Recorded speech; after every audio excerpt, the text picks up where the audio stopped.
রিমালের প্রভাবে পানিতে ময়লা আবর্জনা ছড়াচ্ছে রোগ ব্যাধি বিশুদ্ধ পানি সংকটে বাগেরহাটের ১৭ লাখ মানুষ। ওয়াশিংটনের রুদ্ধদ্বার বৈঠকে বসতে যাচ্ছেন বাইডেন নেতানিয়াহু, গাজায় যুদ্ধবিরোধী চুক্তির সম্ভাবনা। টি-20 বিশ্বকাপে আজ বাংলাদেশের প্রতিপক্ষ দক্ষিণ আফ্রিকা, জয়ী চোখ আত্মবিশ্বাসী টাইগারদের।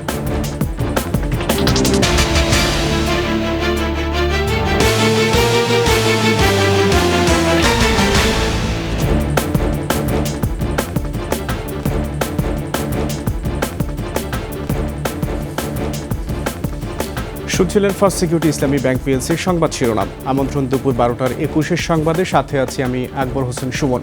দর্শক, 21 টেলিভিশনের সংবাদ একই সাথে সরাসরি দেখতে পাবেন আমাদের ফেসবুক পেজ www.facebook.com/2124 অনলাইনে। ঘূর্ণিঝড় রিমলের জলোচ্ছ্বাস আর অতি জোয়ারে বাগেরহাটের সব জলাধারে সাগরের লবণ পানি ছাড়াও মিশেছে গাছপালা, পাতা, হাঁস মুরগির মৃতদেহ, ড্রেন ও সেপটিক ট্যাঙ্কের ময়লা আবর্জনা। সরকারি বেসরকারি পুকুরের পচা দুর্গন্ধময় পানি ছড়াচ্ছে রোগ ব্যাধি। সুপেয় পানির সংকটে ১৭ লাখ মানুষ। বাগেরহাট প্রতিনিধি মইনুল ইসলামের প্রতিবেদন জানাচ্ছেন খুরশিদ আলম মুকুল। উপকূলে ৩৬ ঘন্টা ধরে তাণ্ডব চালায় রিমাল। প্রবল ঘূর্ণিঝড়টি আঘাত আনার আগেই জোয়ার জলোচ্ছ্বাসের পানিতে ডুবে যায় বাগেরহাট। জেলার নলকূপ, রেইন ওয়াটার হারভেস্টিং ট্যাঙ্কি, পিএসএফ ও পুকুরসহ ২০,২২৬টি সুপেয় পানির উৎসই কম বেশি ক্ষতিগ্রস্ত হয়। সবচেয়ে বেশি ক্ষতিগ্রস্ত হয় মোরেলগঞ্জ উপজেলা। ময়লা আবর্জনা মিশিয়ে নষ্ট হয়েছে মোরেলগঞ্জ উপজেলার ২,১৭০টি সরকারি বেসরকারি পুকুরের পানি। ভেঙেছে অধিকাংশ পুকুর পাড়ও। তলায় যাইয়া বন্যায় পানি হয়েছে, পানিতে সব পুকুর তলায় গেছে। এলাকায় কোথাও কোনো একটু ভালো পানি কোথাও নাই। বন্যায় সব নদীর লাগে আর পুকুরের লাগে সমান হয়ে গেছে। এখন ওই লবণ লাগে আর পানি দূষিত হয়ে গেছে, তো এখন পানি চলে না বাসায়।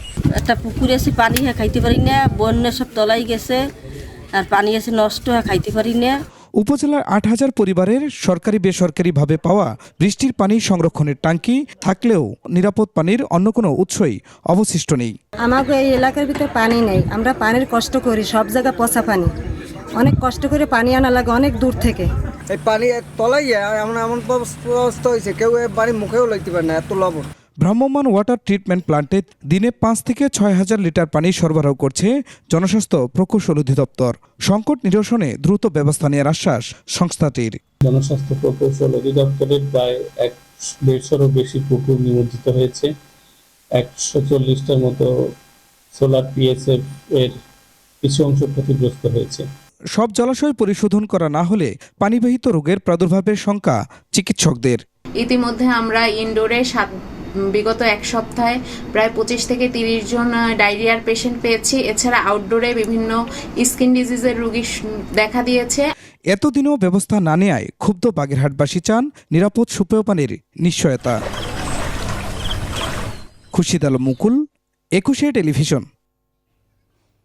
এদিকে সিলেট নগরীর মেজর টিলা ইসলামপুরের চামিলিবাগ এলাকায় টিলা ধসে একই পরিবারের ৩ জন মাটি চাপা পড়েছে।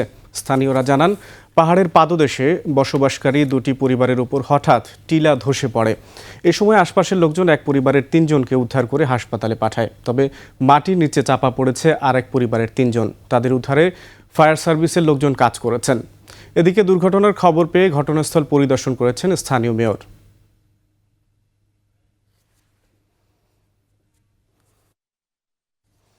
এবার আন্তর্জাতিক প্রসঙ্গ। ওয়াশিংটনে ইসরায়েলি প্রধানমন্ত্রী বেনিয়ামিন নেতানিয়াহু এবং মার্কিন প্রেসিডেন্ট জো বাইডেনের রুদ্ধদ্বার বৈঠক হতে যাচ্ছে। সংবাদ মাধ্যমগুলো বলছে এই বৈঠকে কি কি বিষয় নিয়ে আলোচনা হবে সে বিষয়ে তেমন কিছুই বলছে না হোয়াইট হাউস। এ সম্পর্কে মার্কিন জাতীয় নিরাপত্তা উপদেষ্টা জ্যাক সুলিভানের সাথে যোগাযোগ করা হলেও তিনি বিষয়টি এড়িয়ে গেছেন। বলেছেন, বিষয়টি নিয়ে ঘোষণা দেওয়ার মতো কিছুই নেই। সুলিভান বলেছেন, তিনি আশা করছেন নেতানিয়াহু যখন ওয়াশিংটনে পৌঁছবেন ততদিনে হয়তো একটি যুদ্ধবিরোধী চুক্তি হতে পারে। ২৭ জুলাই মার্কিন কংগ্রেসের যৌথ অধিবেশনে ভাষণ দেবেন ইসরায়েলি প্রধানমন্ত্রী। গাজায় হামাসের বিরুদ্ধে ইসরায়েলি যুদ্ধে কট্টর সমর্থক বাইডেন, কিন্তু ইসরায়েলি যুদ্ধ পরিচালনার পদ্ধতি নিয়ে দুই নেতার মধ্যে উত্তেজনা বিরাজ করছে। এবার টি-20 বিশ্বকাপ প্রসঙ্গ।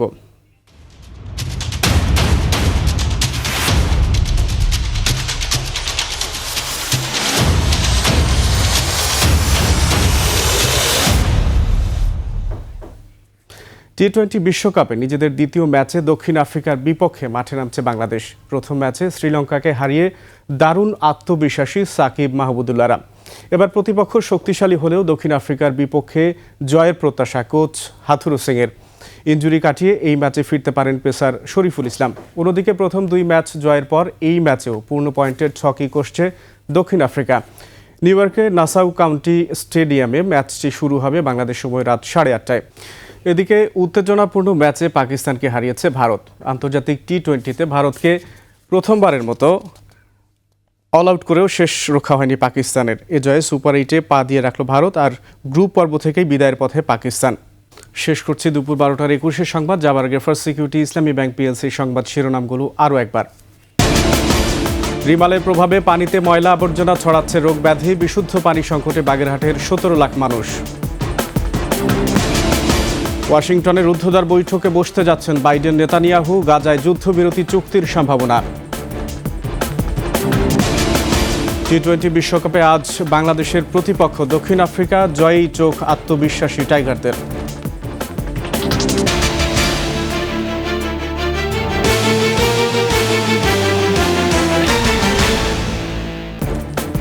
সর্বশেষ খবর জানতে ডায়াল করুন 2021 নম্বরে, আর ভিজিট করুন ekusha-tv.com এই ওয়েবসাইটে।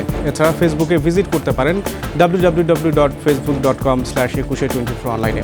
এতক্ষণ সাথে থাকার জন্য ধন্যবাদ। পরবর্তী সংবাদ দুপুর 2টায় দেখার আমন্ত্রণ রইল।